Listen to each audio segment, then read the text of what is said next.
Assalamualaikum warahmatullahi wabarakatuh. Sebelumnya terima kasih kepada Ibu dan teman-teman semuanya yang telah memberikan kesempatan kepada kelompok 11 untuk mempresentasikan hasil diskusi kami mengenai materi hari ini, yaitu Social Ethical Issues and Security System. Sebelum lanjut ke pembahasan, kami dari kelompok 11 beranggotakan 3 orang. Yang pertama, saya sendiri, Atika Fizah Najela, dengan nomor BP 1910531007. Kemudian ada rekan saya Halimatus Sadiah dengan nomor BP 1910532039, dan yang terakhir ada Khairul Amin dengan nomor BP 1910532036. Jadi pada kesempatan kali ini akan membahas 6 poin. Yang pertama Ethics and Information Ethics, kemudian ada Understanding Ethical and Social, ketiga ada Ethical and Moral in Information System, keempat Information Security, kelima System Vulnerability and Abuse, dan yang terakhir Business Value of Security and Control. Untuk pembahasan yang pertama akan dijelaskan oleh rekan saya Halimah Tusadia. Kepada Halimah dipersilakan. Baik, terima kasih moderator. Saya akan menjelaskan mengenai Ethics and Information Ethics. Yang pertama, saya akan menjelaskan mengenai pengertian etika secara umum. Etika berasal dari bahasa Yunani kuno, yaitu etikos, yang berarti karakter atau timbul dari kebiasaan. Etika merupakan cabang ilmu filsafat yang mempelajari tentang nilai ataupun kualitas mengenai standar dan penilaian moral. Di Indonesia sendiri, etika memiliki landasan hukum dalam penggunaan teknologi informasi yang tersirat di Undang-Undang ITE tahun 2008, Bab 2, Asas Tujuan Pasal 3 yang berbunyi, pemanfaatan teknologi informasi dan transaksi elektronik dilaksanakan berdasarkan asas kepastian hukum, manfaat, kehati-hatian, itikat baik, dan kebebasan memilih teknologi ataupun netral teknologi. Selanjutnya, saya akan membahas mengenai kerangka etika. Kerangka etika yang tak terhitung banyaknya telah muncul sepanjang sejarah manusia, akan tetapi terdapat dua secara khusus yang diadopsi secara luas. Yang pertama itu ada hukum alam dan hak asasi. Hukum alam dan hak asasi ini menilai moralitas suatu tindakan berdasarkan seberapa baik mematuhi aturan yang diterima secara luas, terlepas dari konsekuensi aktual tindakan tersebut. Atau bisa disebut dengan tindakan ini dinilai etis atau tidak etisnya menurut seberapa baik mereka mematuhi aturan yang diterima secara luas yang berasal dari hukum alam. Contohnya seperti hak atas privasi, hak kebebasan pers, dan hak dasar lainnya yang muncul dari keyakinan tentang hak-hak dasar dan alami yang dimiliki oleh manusia. Kedua itu ada utilitarianisme. Jadi ini mempertimbangkan konsekuensi dari suatu tindakan menimbang efek yang baik terhadap perbuatan yang berbahaya. Tidak semua hal yang dilegalkan itu oleh hukum itu etis dan juga sebaliknya. Semuanya memiliki pertimbangannya masing-masing tergantung dampak bagi masyarakat sosial. Contohnya saja adalah kebutuhan orang banyak harus didahulukan daripada kebutuhan segelintir orang. Kemudian itu saya akan membahas mengenai etika informasi. Etika informasi merupakan cabang etika terpusat pada hubungan antara penciptaan, creation, pengorganisasian organization, pemencaran, dissemination, kemudian dan penggunaan informasi serta standar etika dan kode moral yang mengatur perilaku manusia di masyarakat. So, etika yang paling penting untuk mengelola sistem informasi terutama pada penyimpanan, transmisi, dan penggunaan data digital. Ketika data itu tumbuh, ruang lingkup etika informasi tumbuh bersamanya dan begitu pula kontroversinya. Sistem informasi menimbulkan pertanyaan etis baru bagi individu dan masyarakat. Karena mereka menciptakan peluang untuk perubahan sosial yang intens dan dengan demikian mengancam distribusi keuangan, kekuasaan, hak, dan kewajiban yang ada. Isu etika dalam sistem informasi telah diberi urgensi baru oleh munculnya internet dan e-commerce. Internet dan teknologi digital membuat lebih mudah dari sebelumnya untuk merakit, mengintegrasikan, dan mendistribusikan informasi. Melepas kekhawatiran baru tentang penggunaan yang tepat dari informasi pelanggan, perlindungan privasi pribadi, dan perlindungan kekayaan intelektual. Selanjutnya, saya akan membahas mengenai masalah etika informasi dan dilema yang ditimbulkan. Yang pertama, itu ada hak kekayaan intelektual. Jadi, dilema yang ditimbulkan, apakah lebih penting untuk melindungi hak kekayaan intelektual atau membuat informasi tersedia seluas mungkin? Kemudian yang kedua, itu ada peretasan. Apakah etis untuk masuk ke jaringan perusahaan bukan untuk merusak, akan tetapi untuk menunjukkan bahwa perusahaan tersebut membutuhkan keamanan yang lebih baik. Kemudian yang ketiga itu ada plagiasi. Jadi masalahnya ketika seseorang mendapatkan ide dari membaca karya orang lain dan kemudian memparafrasenya dalam sebuah makalah tanpa menyebutkan sumbernya atau bahkan tidak mengingat dari mana asalnya, apakah itu plagiarisme atau hanya sekedar lupa? Kemudian ada komputasi parasit. Masalahnya itu apakah etis untuk meminjam beberapa siklus CPU dari ribuan komputer pribadi tanpa persetujuan pemiliknya saat tidak digunakan? Bagaimana jika tujuannya adalah untuk melakukan penelitian medis? Kemudian terakhir itu ada spam. Dilema yang timbulkan itu apakah etis untuk mengumpulkan jutaan halaman email dari situs web dan mengirimi mereka pesan komersial yang tidak mereka minta?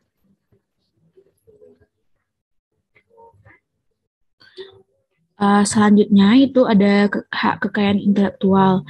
Kekayaan intelektual atau IP termasuk aset tidak berwujud seperti musik, karya tulis, perangkat lunak, seni desain, film, ide kreatif, penemuan, dan ekspresi pikiran manusia lainnya. Sebagian besar masyarakat telah mengembangkan labirin undang-undang hak cipta, paten, dan undang-undang hukum untuk melindungi hak kekayaan intelektual. Kemudian penegakan hukum undang-undang di Indonesia, apresiasi terhadap hak kekayaan intelektual masih rendah, sehingga terkadang masih ada yang menganggap bahwa hak kekayaan intelektual ini tidak dibutuhkan. Padahal kenyataannya hak kekayaan intelektual ini berguna untuk melindungi pengusaha dari kemungkinan penggunaan hak miliknya tanpa izin. Oleh karena itu, penting bagi eksportir untuk mempersiapkan produknya terkait dengan haki sebelum melakukan ekspor agar produknya tersebut memiliki perlindungan hukum. Salah satu bukti bahwa Indonesia memberikan perhatian yang serius dalam melindungi hak kekayaan intelektual, maka Indonesia memiliki instansi yang berwenang mengelola hak kekayaan intelektual, yaitu Direktorat Jenderal Hak Kekayaan Intelektual atau Ditjen HKI yang berada di bawah Departemen Kehakiman dan HAM Republik Indonesia.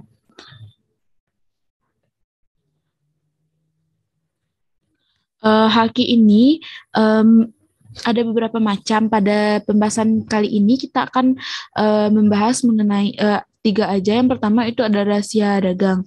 Rahasia dagang adalah informasi yang tidak diketahui oleh umum di bidang teknologi dan atau bisnis yang mempunyai nilai ekonomi karena berguna dalam kegiatan usaha dan dijaga kerahasiaannya oleh pemilik rahasia dagang. Kemudian apa saja sih lingkup perlindungan rahasia dagang? Jadi lingkup perlindungan rahasia dagang meliputi metode produksi, metode pengolahan, metode penjualan, dan informasi lainnya di bidang teknologi dan atau bisnis yang memiliki nilai ekonomi dan tidak diketahui oleh masyarakat umum. Selanjutnya itu ada hak cipta. Jadi hak cipta ini merupakan pengakuan oleh undang-undang yang melindungi pencipta kekayaan intelektual dari penggandaan karya oleh pihak lain. Hak cipta melindungi suatu ciptaan. Ciptaan yang dimaksud adalah setiap hasil karya cipta di bidang ilmu pengetahuan, seni, dan sastra yang dihasilkan atas inspirasi, kemampuan, pikiran, imajinasi, kecekatan, keterampilan, atau keahlian yang diekspresikan dalam bentuk nyata. Yang selanjutnya itu ada hak paten. Hak paten memberikan hak monopoli eksklusif kepada pemilik gagasan yang melatar belakangi suatu penemuan. Hak paten memiliki objek yang dilindungi adalah invensi. Invensi merupakan ide dari inventor yang dituangkan ke dalam suatu kegiatan pemecahan masalah yang spesifik di bidang teknologi berupa produk ataupun proses, atau penyempurnaan dan pengembangan produk Um, Lingkup perlindungan paten terdiri dari dua. Yang pertama itu ada paten dan paten sederhana. Selanjutnya itu saya akan membahas mengenai understanding ethical dan sosial. Pengenalan teknologi informasi baru memiliki efek cukup besar, mengangkat isu-isu etika, sosial, dan politik baru yang harus ditangani pada tingkat individu, sosial, dan politik. Baiklah, kita akan mengilustrasikan masyarakat ini sebagai kolam yang kurang lebih tenang di hari musim panas. Ekosistem yang rapuh dalam keseimbangan parsial dengan individu dan dengan institusi sosial dan politik. Individu tahu bahwa bertindak di kolam ini karena institusi sosial, yaitu keluarga, pendidikan, organisasi, telah mengembangkan aturan perilaku yang diasah dengan baik. Dan ini didukung oleh undang-undang yang dikembangkan di sektor politik yang mengatur perilaku dan menjanjikan sanksi bagi pelanggaran. Institusi sosial tidak dapat merespon dalam semalam terhadap riak-riak ini, mungkin diperlukan waktu bertahun-tahun untuk mengembangkan etika, harapan, tanggung jawab sosial, sikap yang benar secara politik, atau aturan yang disetujui. Institusi politik juga memerlukan waktu sebelum mengembangkan undang-undang baru dan sering memerlukan demonstrasi bahaya yang nyata sebelum mereka bertindak. Sementara itu, kita mungkin harus bertindak. Kita mungkin dipaksa untuk bertindak di wilayah abu-abu hukum. Kita juga dapat menggunakan model ini untuk menggambarkan dinamika yang menghubungkan isu-isu etika, sosial, dan politik. Model ini juga berguna untuk mengidentifikasi dimensi moral utama dan masyarakat informasi yang melintasi berbagai tindakan individu, sosial, dan politik. Ada beberapa konsep dasar dalam etika dalam bermasyarakat informasi, yaitu sebagai berikut. Yang pertama itu ada tanggung jawab. Pilihan etika adalah keputusan yang dibuat oleh setiap orang yang akan bertanggung jawab untuk setiap konsekuensi yang timbul dari tindakannya. Tanggung jawab atau responsibility adalah sebuah elemen penting dari tindakan etika.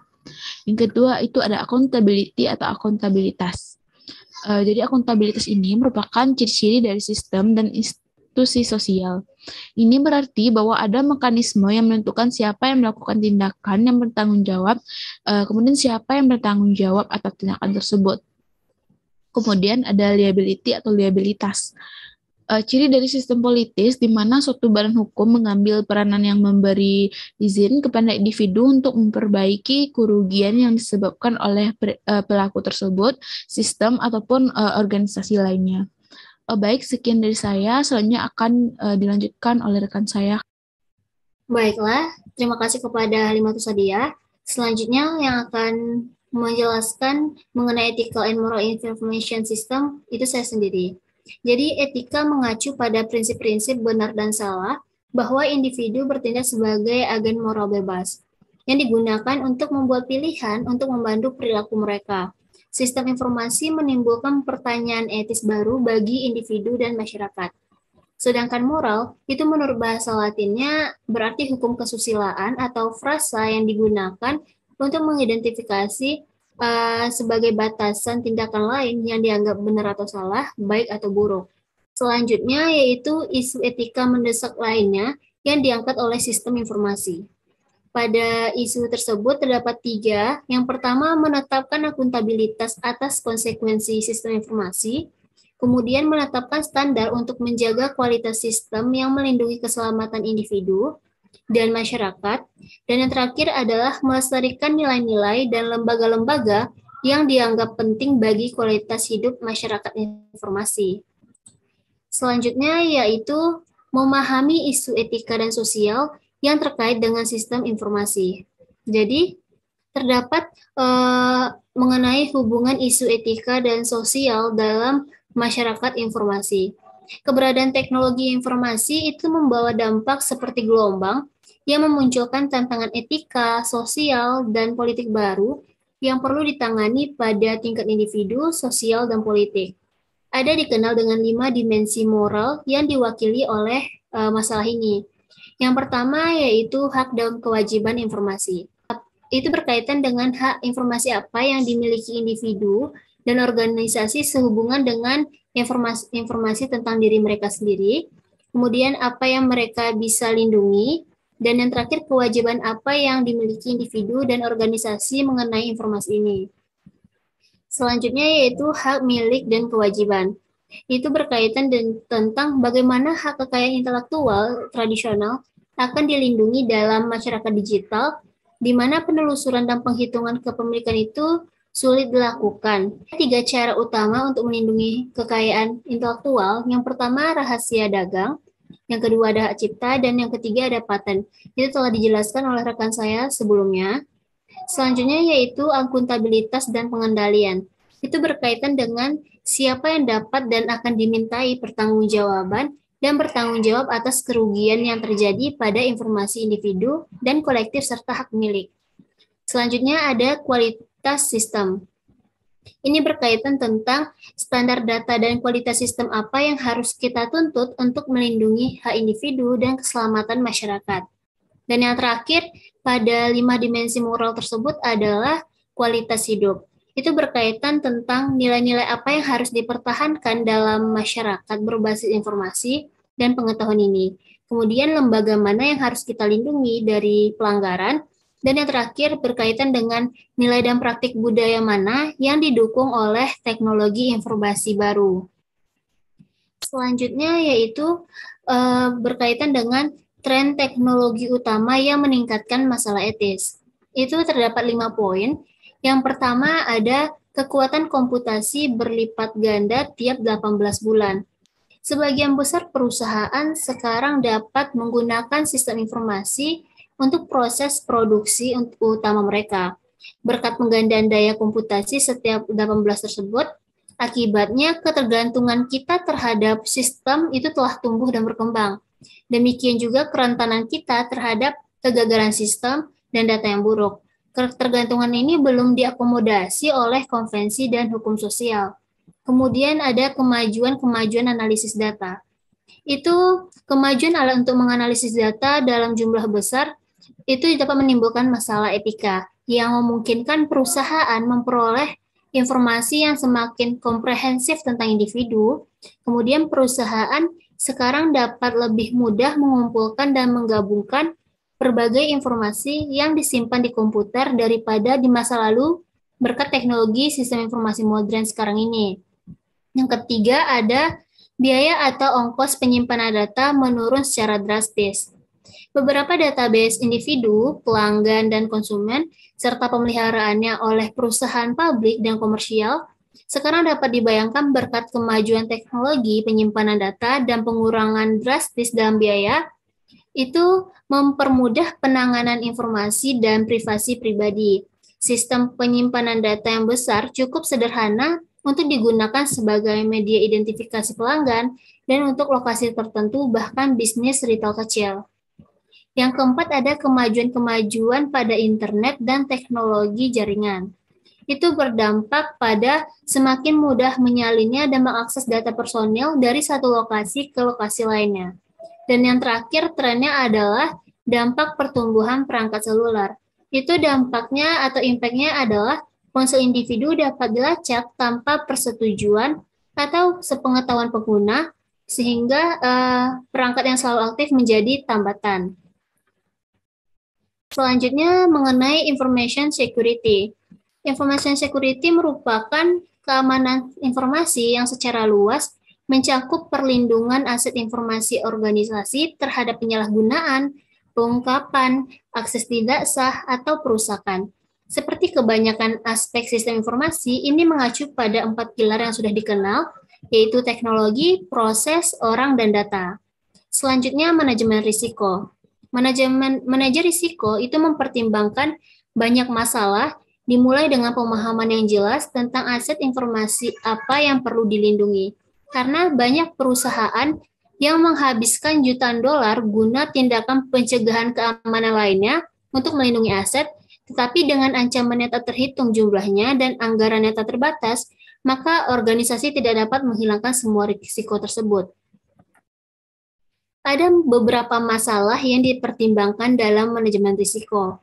Yang pertama, informasi apa yang perlu dilindungi. Yang kedua, apa dampak dari risiko tersebut. Yang ketiga, seberapa besar kemungkinan masing-masing risiko. Kemudian yang keempat, apa ancaman utama dari dalam atau luar organisasi. Yang kelima, ada apa kelemahan, kekuatan, bahkan kerentanan dari organisasi tersebut.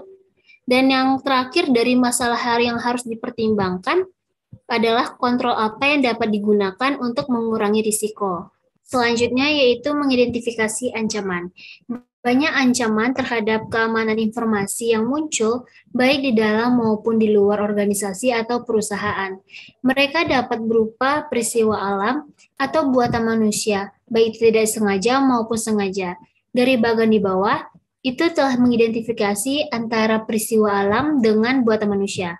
Untuk buatan manusia, contohnya penyalahgunaan, kehilangan, atau penghancuran yang tidak disengaja oleh karyawan, konsultan, vendor, bahkan pemasok.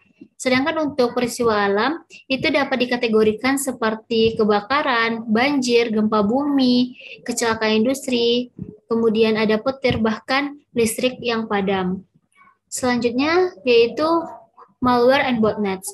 Ancaman buatan manusia yang menyerang server dan komputer setiap menit dengan upaya otomatis untuk menginstal semua jenis malware, perangkat lunak berbahaya yang dirancang untuk menyerang sistem komputer.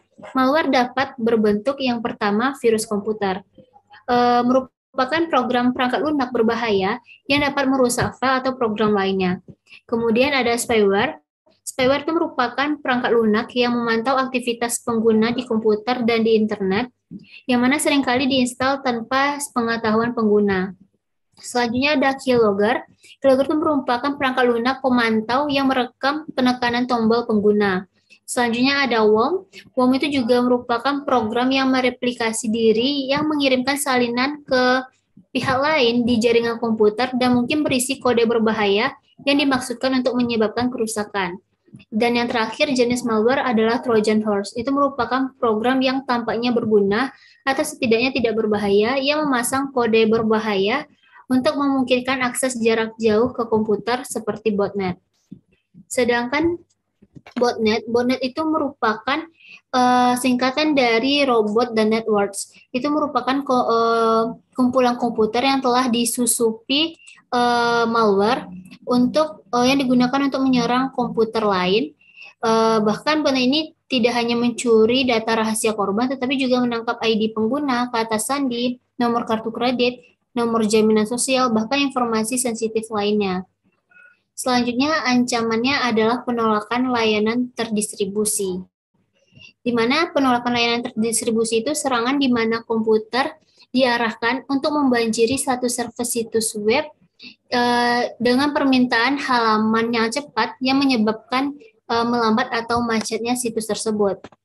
Di mana dapat dilihat dari bagan tersebut, itu merupakan alur atau cara kerja dari penolakan layanan terdistribusi, di mana botmaster atau dapat dikenal dengan bot herder itu merupakan pihak yang melakukan atau mengendalikan atau dapat disebut juga dengan hacker, yang sedangkan botnet itu merupakan kumpulan dari komputer yang telah dimasuki atau disusupi malware, yang mana ia nanti akan mengcrack beberapa mesin menjadi zombie, kemudian mesin yang menjadi zombie tersebut juga dapat mengendalikan beberapa mesin lagi untuk menjadi zombie, yang mana akhirnya botmaster atau bot herder itu dapat mengendalikan zombie-zombie tersebut, yang mana secara terdistribusi menyerang website yang menjadi target, sehingga itu dapat menyebabkan meniadakan ketersediaan informasi dari target tersebut. Sedangkan selanjutnya adalah phishing atau pengelabuan. Versi canggih di mana penyerang membuat pesan yang disesuaikan untuk individu tertentu dalam bentuk email dengan cerdik memikat target untuk mengklik tautan. Yang mana itu dapat di mana penerima mendarat di apa yang tampak seperti situs web asli, di mana mereka akan dengan secara tidak sadar atau secara dengan percaya mengetikkan kata sandi mereka, nomor kartu kredit mereka, nomor jaminan sosial, serta sensitif lainnya. Selanjutnya ada ransomware. Ransomware itu merupakan jenis perangkat perusak yang dirancang untuk menghalangi akses kepada sistem komputer atau data hingga penyerang menuntut pembayaran tebusan untuk memberikan kode yang akan membuka kunci file, yang mana penjahat ini sering menginginkan pembayaran dan Bitcoin dan data tersebut dikembalikan ketika telah membayar. Selanjutnya yaitu kebocoran informasi. Ancaman kebocoran informasi tidak hanya datang dari penjahat dunia maya, bahkan karyawan dapat kehilangan laptop dan ponsel cerdas, surat yang berisi media cadangan dan dapat tersesat, dan orang-orang dapat membuang dokumen sensitif tersebut yang tidak terpotong ke tempat sampah. Selanjutnya yaitu mengenai menilai kerentanan. Penilaian resiko organisasi harus memeriksa kerentanan untuk menentukan seberapa efektif tindakan keamanan yang ada. Menurut laporan IBM, 60% serangan cyber pada kliennya dilakukan oleh orang dalam, yang mana biasanya seorang karyawan atau orang lain telah diberikan akses ke sistem informasi perusahaan tersebut. Sedangkan sekitar 75% dari serangan tersebut berbahaya dan disengaja, sedangkan sisanya itu tidak sengaja. Publik atau masyarakat sering tidak mendengar serangan orang dalam tersebut karena perusahaan lebih suka menghindari publisitas. Selanjutnya yaitu kontrol keamanan administratif. Kontrol keamanan administratif itu mencakup semua proses, kebijakan, dan rencana yang dibuat oleh organisasi atau perusahaan untuk meningkatkan keamanan informasi dan memastikannya dapat pulih kembali saat bahaya menyerang. Kontrol administratif ini untuk meningkatkan keamanan informasi melampaui organisasi hingga vendor, pemasok, dan pelanggannya. Untuk menghindari kekacauan dan salah sangka tersebut, maka organisasi harus memiliki rencana tanggap insiden yang jelas yang digunakan untuk mengkategorikan ancaman, menentukan penyebabnya, menyimpan bukti, dan juga membuat sistem kembali online sehingga organisasi dapat melanjutkan bisnisnya dengan lancar. Selanjutnya yaitu kontrol keamanan teknis. Untuk kontrol keamanan teknis ada beberapa poin. Yang pertama, strategi autentikasi. Itu merupakan kontrol teknis untuk mencegah akses tidak sah menggunakan teknologi yang dapat mengautentikasi orang dan menentukan hak akses apa yang harus diberikan kepada seseorang tersebut.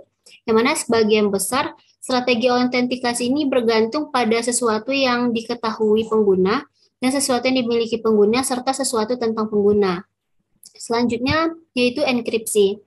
Kontrol teknis yang kuat dan yang melindungi data sensitif adalah enkripsi, di mana proses ini mengubah data menjadi bentuk yang tidak dapat dibaca yang menggunakan rumus matematika, sehingga tidak ada yang bisa membacanya kecuali mereka tahu kunci tersebut dan menguraikannya. Enkripsi ini juga digunakan untuk penyimpanan dan transmisi data.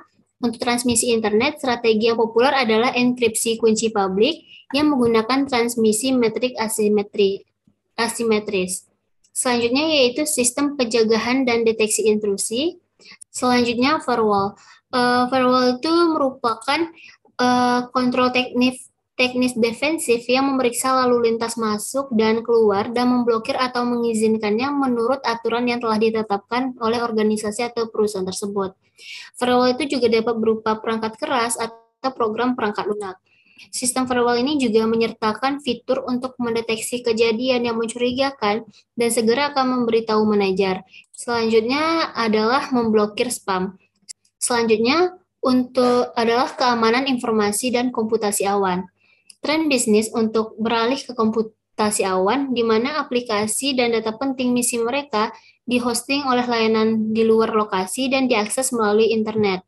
Sebagian besar didorong oleh penghematan biaya dan kenyamanan pastinya.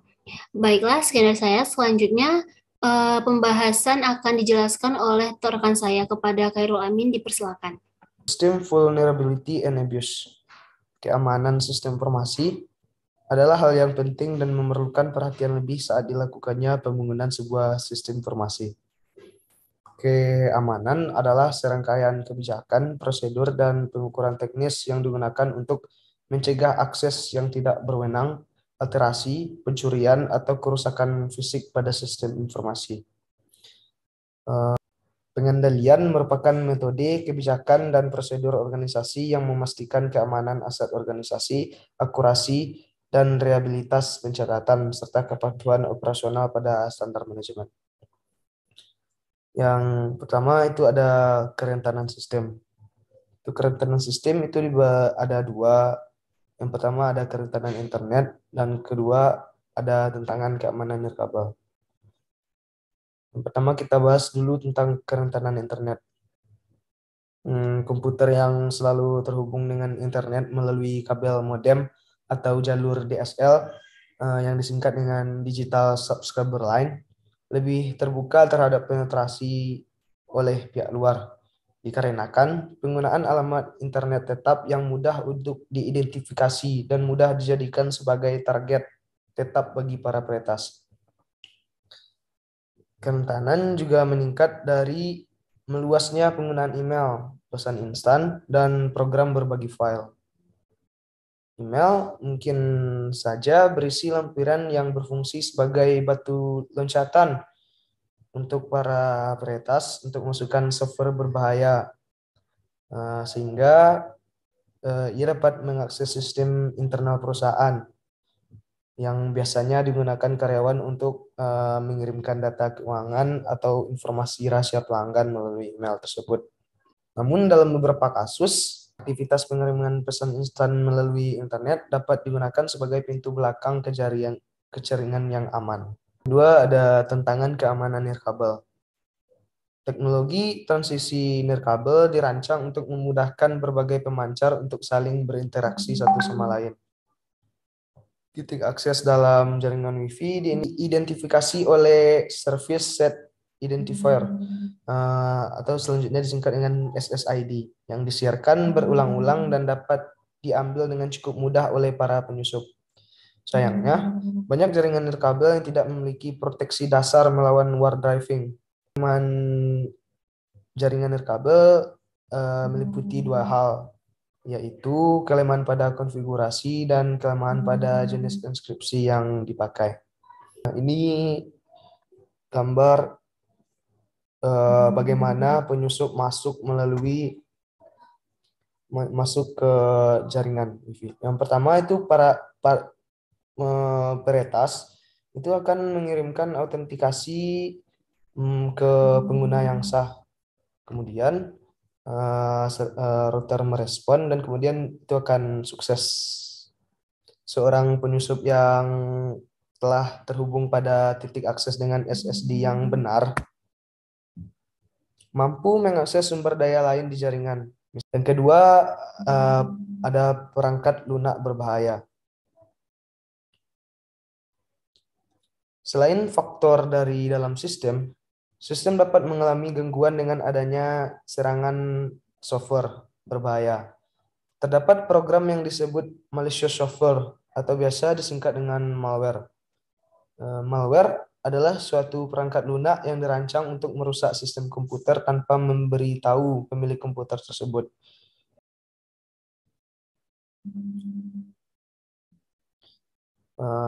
Selanjutnya yang nomor 3, peretas dan kejahatan komputer.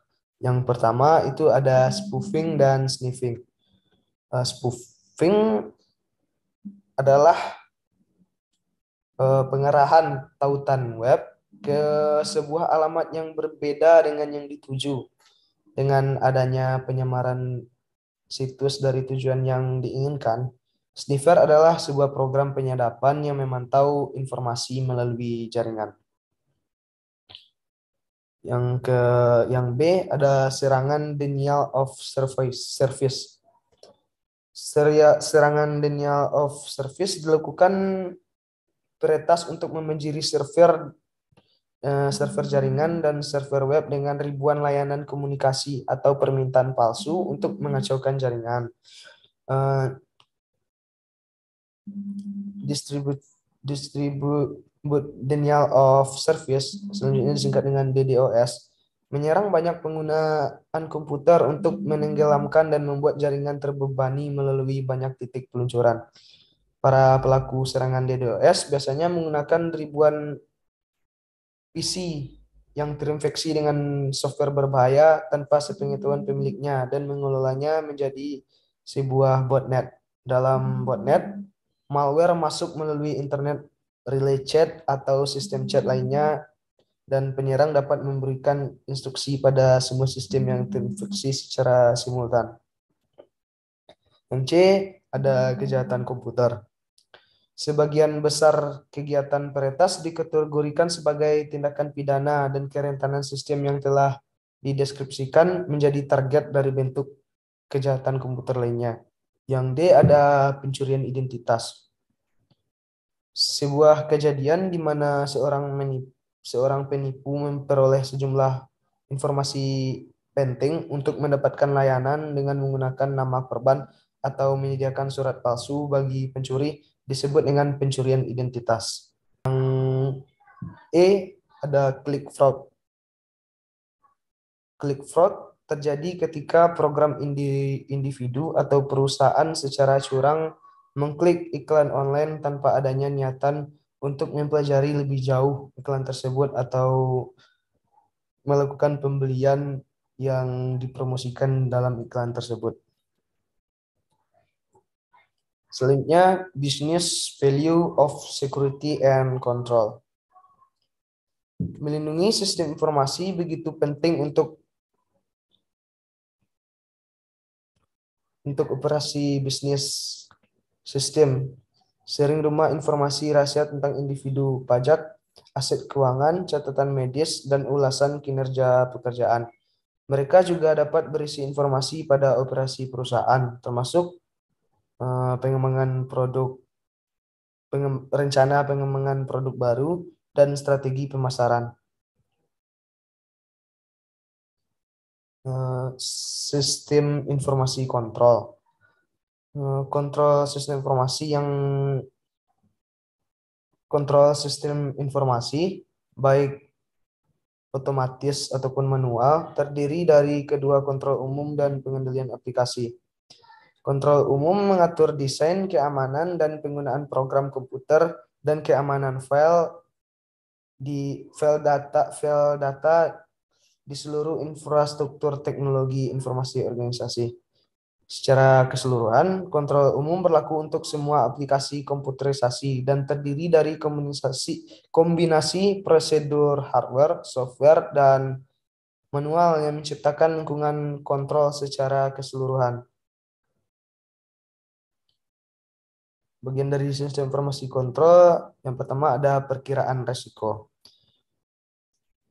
Sebuah penilaian risiko menentukan tingkat risiko ke perusahaan jika aktivitas spesifik atau proses tidak terkontrol dengan baik. Tidak semua risiko bisa diantisipasi dan diukur, tetapi sebagian besar bisnis akan dapat memperoleh beberapa pemahaman tentang risiko yang mereka hadapi. Yang kedua, kebijakan keamanan. Sebuah kebijakan keamanan terdiri dari laporan peringkat risiko informasi, mengidentifikasi dan mengidentifikasi mekanisme untuk mencapai tujuan-tujuan ini. Kebijakan keamanan mendorong kebijakan menentukan penggunaan diterima dari perusahaan sumber informasi dan anggota perusahaan memiliki aksesnya ke aset informasi. Yang terakhir ada peran audit. Audit meneliti keamanan perusahaan secara keseluruhan. Auditor harus melacak aliran transaksi sampel transaksi melalui sistem dan melakukan tes.